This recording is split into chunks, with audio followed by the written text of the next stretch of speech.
नमस्कार दोस्तों, आज का हमारा टॉपिक है जीएसटी नोटिस से डरते हो क्या? तो अब डरने की जरूरत नहीं है।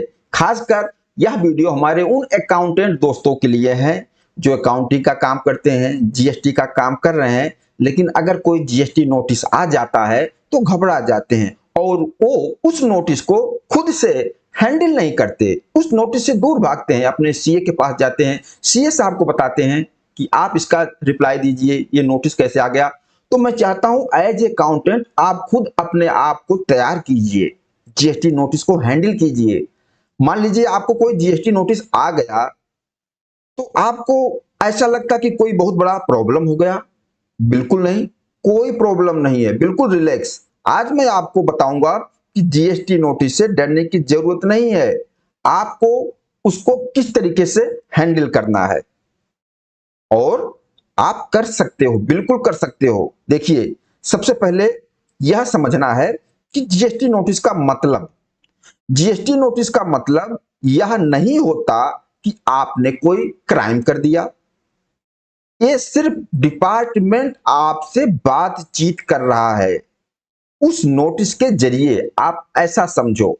और उस बातचीत का रीजन क्या हो सकता है? कोई कॉमन रीजन हो सकता है, जैसे आप पूरे फाइनेंशियल ईयर काम करते हो, जो भी आपकी परचेज बाउचर आ रहे हैं, एक्सपेंस के बाउचर आ रहे हैं, आप ही तो अपनी किताब में एंट्री कर रहे हो। जो भी सेल कर रहे हो आप ही सेल्स की एंट्री कर रहे हो, पूरा रिकॉर्ड आप लिख रहे हो। और जो जीएसटी रिटर्न फाइल करना होता है, आपके रिकॉर्ड से ही आप जीएसटी रिटर्न फाइल कर रहे हो, जीएसटी R1 फाइल कर रहे हो, जीएसटी R3 भी फाइल कर रहे हो। और जो आईटीसी आप 3B में क्लेम कर रहे हो, आपकी किताब में एंट्री है, आपने ही खुद से ही क्लेम किया है। अब जब आपने आईटीसी क्लेम किया होगा तो कुछ तो कैलकुलेशन आपने किया होगा, कुछ तो वर्किंग किया होगा, उसी की बेस पर आपने आईटीसी क्लेम किया होगा।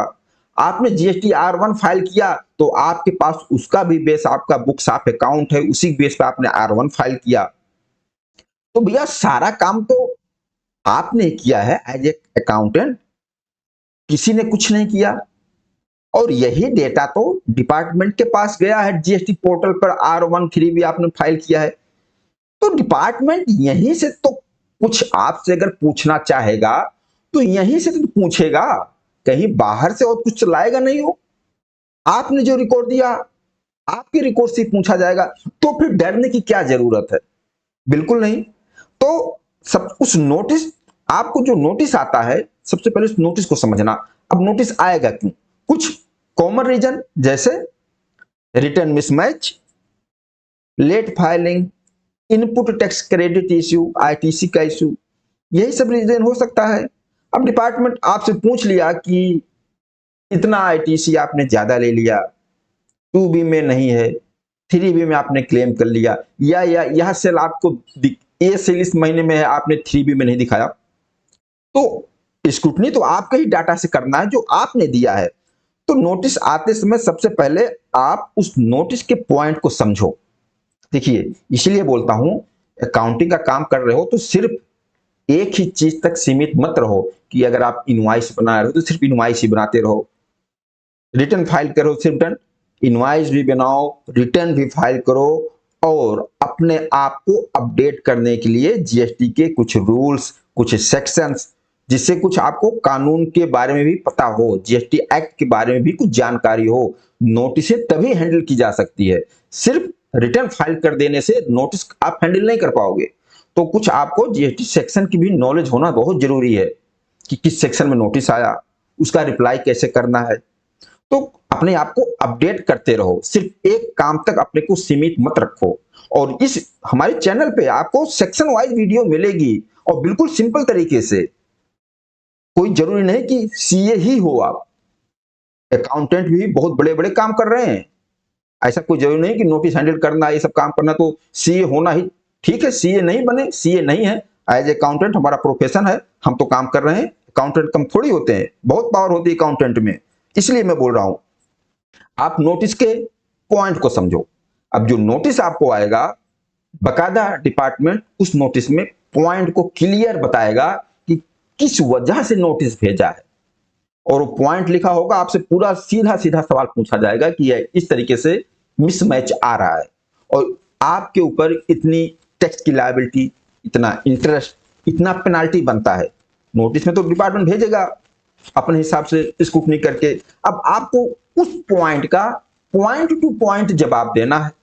जवाब कहां से दोगे? अपने बुक्स ऑफ अकाउंट से दोगे कि सारा काम तो आपने किया है।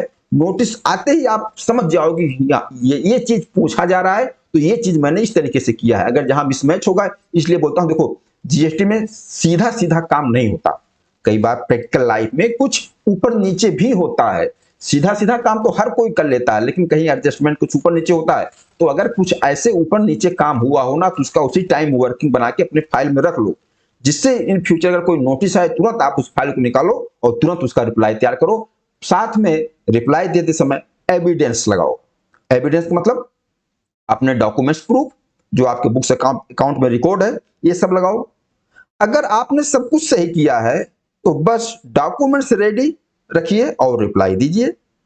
और अगर गलती हुई भी है, मान लीजिए गलती होती है, ऐसी कोई जरूरी नहीं कि गलती नहीं हुई, अगर गलती हुई भी है तो कोई घबराने वाली बात, कोई टेंशन वाली बात नहीं है। करेक्ट करने का हमारे पास ऑप्शन है, पेमेंट करने का ऑप्शन है। जो भी अगर गलती हुई है तो भैया पेमेंट करना ही पड़ेगा, टैक्स तो देना ही पड़ेगा। अगर एक्चुअल में गलती हो गई है तो पेमेंट करके, यही तो है नोटिस का रिप्लाई, और क्या करना है। और हमेशा आप कुछ प्रैक्टिकल टिप्स है, इस चीज को ध्यान में रखिए। जैसे अपनी रिटर्न को रेगुलर चेक करें, बुक्स ऑफ अकाउंटेंट को मेंटेन करें अच्छे तरीके से, सारे कंप्लायंस करें। नोटिस का रिप्लाई टाइम पे दें। नोटिस आ गया, घबराओ मत, उसका रिप्लाई टाइम से दीजिए।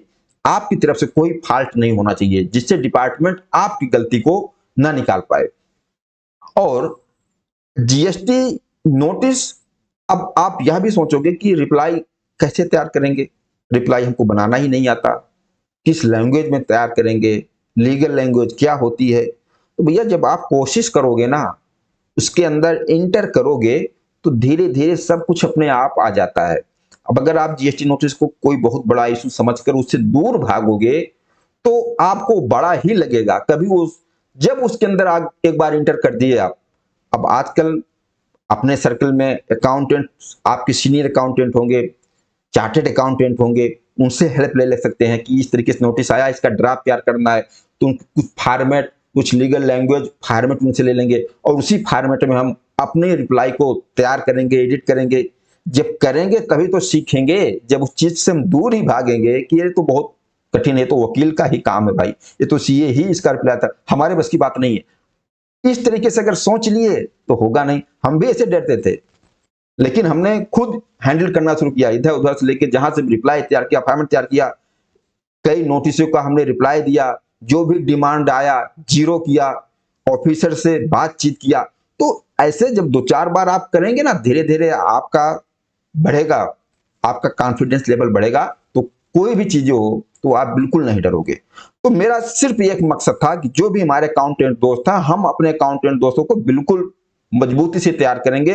हर एक पॉइंट से उनको बताएंगे कि आपको क्या करना चाहिए, अपने आप को तैयार करो और अच्छी तरीके से काम करो। सिर्फ बिल बनाने का काम मत करो, सिर्फ अगर जीएसटी रिटर्न फाइल कर रहे हो वहीं तक मत सीमित रहो। सारा काम करते हुए प्रैक्टिकल चीजों को समझते हुए कुछ लैंग्वेज को, लीगल लैंग्वेज को समझो जीएसटी की, और कुछ सेक्शन रूल को भी समझो। बाकी आप लोग बताना कि यह वीडियो आप लोगों को कैसा लगा। नमस्कार, धन्यवाद।